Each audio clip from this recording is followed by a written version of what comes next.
Maharashtra superfast news चॅनलमध्ये आपले सहर्ष स्वागत आहे। खास सत्याची ठार लेखणीची महाराष्ट्रातील ताज्या आणि वेगवान बातम्या पाहण्यासाठी आपल्या हक्काचे चॅनल शेअर करा, लाईक करा आणि सबस्क्राईब करा। ताम्हिणी घाटात 10 किलोमीटरच्या बोगद्याची निर्मिती होणार, खासदार सुनील तटकरे। पावसाळ्यात अतिवृष्टीमुळे बाधित झालेल्या आणि दरडी कोसळण्यामुळे महिनाभर बंद ठेवाव्या लागणाऱ्या ताम्हिणी घाटात लवकरच 10 किलोमीटर लांबीच्या बोगद्याची निर्मिती केली जाणार आहे।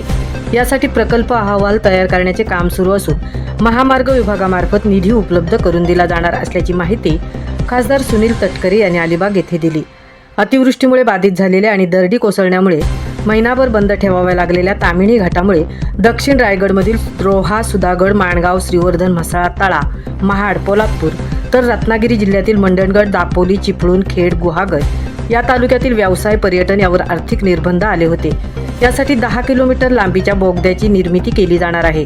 यासाठी प्रकल्प अहवाल तयार करण्याचे काम सुरू असून महामार्ग विभागामार्फत निधी उपलब्ध करून दिला जाणार असल्याची माहिती खासदार सुनील तटकरे यांनी अलिबाग येथे दिली।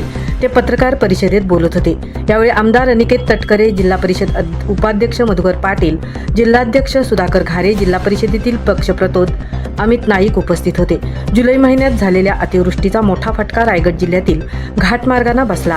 अनेक रस्ते भूस्खलनाच्या घटनांमुळे बाधित झाले। यात पुणे आणि रायगड जिल्ह्याला जोडणाऱ्या ताम्हिणी घाटातील राष्ट्रीय महामार्गाचा समावेश होता।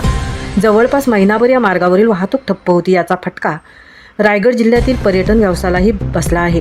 ही बाब लक्षात घेऊन आता ताम्हिणी घाटातील धोकादायक मार्गाला वगळून त्याऐवजी 10 किलोमीटर लांबीचा बोगदा टाकण्याचा प्रस्ताव आहे, ज्यासाठी प्रकल्प अहवाल तयार करण्याचे काम सध्या सुरू आहे, ज्यामुळे ताम्हिणी घाटातील दरडींचा धोका कमी होईल आणि वेळेचीही बचत होऊ शकेल। यासाठी महामार्ग विभागामार्फत निधी देण्याची तयारी केंद्रीय रस्ते वाहतूक मंत्री नितीन गडकरी यांनी दिली।